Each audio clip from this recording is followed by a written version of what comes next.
अल्हम्दुलिल्लाहि रब्बिल आलमीन वस्सलातु वस्सलामु अला सय्यिदिल अंबियाइ वल मुरसलीन अम्मा बाद फ़अऊज़ु बिल्लाहि मिनश शैतानिर रजीम बिस्मिल्लाहिर रहमानिर रहीम अस्सलातु वस्सलामु अलैका या रसूलल्लाह व अला आलिका व अस्हाबिका या हबीबल्लाह अस्सलातु वस्सलामु अलैका या नबीयल्लाह व अला आलिका व अस्हाबिका या नूरल्लाह। मीठे मीठे इस्लामी भाइयों, दुरूद पाक पढ़ने के बेशुमार फज़ाइल व बरक़ात हैं। मुस्तफ़ा जान रहमत शम्अ बज़्म हिदायत सल्लल्लाहु ताला अलैहि वसल्लम का फरमान आलीशान है कि जो कोई शख्स मुझ पर एक बार दुरूद पाक पढ़ता है, अल्लाह ताला उस पर 10 रहमतें नाजिल फरमाता है, उसके 10 गुनाहों को मिटा देता है और उसके 10 दर्जात को बुलंद फरमाता है। तो सुभान अल्लाह, एक दुरूद पाक पर इतनी बरकतें हैं, तो जो कसरत से दुरूद पाक पढ़ते हैं उनको कितनी बरकतें नसीब होती होंगी। तो हम सबको मिलकर कसरत के साथ दुरूद पाक पढ़ने हैं। आइए मिलकर मोहब्बत के साथ बाआवाज़ बुलंद दुरूद पाक पढ़ लें। सल्लु अलल हबीब सल्लल्लाहु ताला अला मुहम्मद सल्लल्लाहु अलैहि वसल्लम। मीठे मीठे इस्लामी भाइयों, आज जो हमारा बयान का मौजू है कि रमजान का इस्तकबाल कैसे किया जाए, रमजान की प्रिपरेशन कैसे की जाए। देखिए, हमारे घर पे जब कोई मेहमान आता है हम उसकी तैयारी करते हैं, उसके लिए हम एक अच्छी यूं समझिए कि प्रिपरेशन करते हैं, और जैसा मेहमान वैसी तैयारी। जिसके लिए दिल में ज्यादा मोहब्बत होती है उसके लिए हम ज्यादा तैयारी करते हैं। तो अब जरा आप सोचिए कि ऐसा मेहमान जो हमारी मगफिरत करवाने आ रहा है, ऐसा मेहमान जो हमें बख्शवाने आ रहा है, तो फिर हमें उसके लिए कितनी कोशिश करनी चाहिए। तो आज यहाँ पर जो हम हाजिर हुए हैं, अल्लाह करे कि हम रमजान का सही मानों में इस्तकबाल करने में कामयाब हो जाएं। रमजान अल्लाह का एहसान है। रमजान की अहमियत को समझने के लिए यही काफी है कि प्यारे आका अलैहिस्सलाम फरमाते हैं कि अगर मेरी उम्मत को मालूम होता कि रमजान क्या है तो वो तमन्ना करते कि सारा साल ही रमजान हो। सुभान अल्लाह। मौला अली शेर खुदा करमल्लाहु तआला वजहुल करीम का ये कौल कितना निराला है। आप फरमाते हैं अगर अल्लाह तबारक व तआला को इस उम्मत को अजाब देना होता तो इस उम्मत को रमजान और सूरह इखलास अता ना फरमाता। तो इसका मतलब क्या हुआ कि ये बख्शवाने, अजाब से बचाने के लिए आ रहा है, रहमतें बरसाने के लिए आ रहा है। कारोबारी लोग भी मुझे सुन रहे होंगे, जिस इलाके में जिस स्टोर पर कोई डिस्काउंट होता है, कोई स्कीम होती है, फायदा होता है, हम उधर पहुंच जाते हैं। रमजान एक ऐसी स्कीम है, रमजान एक ऐसा बेनिफिट देता है कि अहदीस में ये मजमून है कि फर्ज का सवाब 70 गुना कर दिया जाता है, नफल का सवाब फर्ज के बराबर कर दिया जाता है, शैतान को बंद कर दिया जाता है, जहन्नम को ताले लगा दिए जाते हैं, जन्नत के दर खोल दिए जाते हैं। रोजादार के मुंह से जो स्मेल आती है, जो बू आती है, बाज़ औक़ात हम कहते हैं यार पेस्ट नहीं कर सके पूरा दिन, मुंह से स्मेल आ रही है। सुनिए, ये स्मेल जो है ये अल्लाह के नजदीक मुश्क की खुशबू से भी ज्यादा बेहतर है। अल्लाह अल्लाह। जरा आप गौर तो कीजिए, हर सजदे पर 1500 नेकियां दी जाती हैं, हर सजदे पर सुर्ख याकूत का जन्नत में एक महल बना दिया जाता है। इतनी नेकियां, फिर वो कितना बदनसीब है जो रमजान में भी इबादत ना करे, रमजान में भी अल्लाह को राजी करने में कामयाब ना हो। रोजाना इफ्तार के वक्त 10 लाख गुनाहगार बख्श दिए जाएं, और जनाब हर जुम्मे को जब रमजान में जुम्मा आए तो हर लम्हे 10 लाख गुनाहगार बख्शे जाएं, तो करोड़ों अरबों लोगों की बख्शिश गोया रमजान में होनी है। तो फिर हमें उसकी कैसी तैयारी करनी चाहिए, कितना सवाब कमाने के बारे में सोचना चाहिए। लेकिन यह एक और बड़ी इंपॉर्टेंट बात है, एक तो रमजान में नेकियां करनी है, दूसरा बड़ा काम यह करना है कि हमें रमजान में गुनाहों से बचना है, क्योंकि आदतें तो साथ ही लगी हुई है ना। शैतान बंद है लेकिन हमारी अपनी आदतें, जिसकी रोज हराम देखने की आदत है, हराम सुनने की आदत है, हराम बोलने की आदत है। ऐसा तो नहीं होगा ना चांद आते ही सारे स्विच ऑफ हो जाएंगे, वो आदतें साथ ही चल रही होती हैं। गौर कीजिए कि रमजान में जो गुनाह करता है ना, इसका अजाब भी बढ़ जाता है, इसकी पनिशमेंट भी बढ़ जाती है। ये ऐसे ही है कि कोई मस्जिद के अंदर आके गुनाह करे तो आप कहेंगे ना यार खुदा का खौफ करो, मस्जिद में ऐसा काम कर रहे हो। कोई मक्के शरीफ हरम में अंदर जाकर गुनाह करे तो कितना शदीद हो जाएगा वो।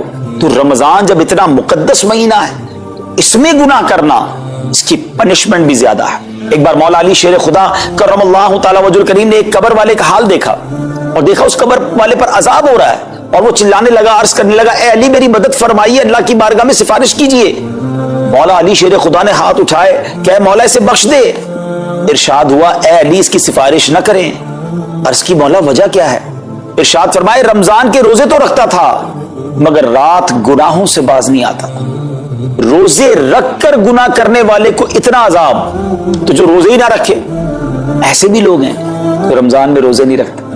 प्लीज इसको इजी ना लें, ہمیں نہیں معلوم، پتہ نہیں اگلا رمضان پھر نصیب ہوگا کہ نہیں. پچھلے رمضان میں کتنے لوگ تھے جو ہمارے ساتھ تھے، اس رمضان میں نہیں ہے. اور اللہ پہلے تو ہم یہ دعا کرتے ہیں اللہ ہمیں یہ رمضان بھی عطا کر دے. زندگی کا کیا بھروسہ، دنیا کی جو کیفیت ہے آپ کے سامنے ہے، کبھی بھی جا سکتے ہیں. تو پھر اس رمضان کو تو سمجھ لیں بس ایک موقع بنا دے، لائف چینجنگ ایکسپیرینس بنا دیں.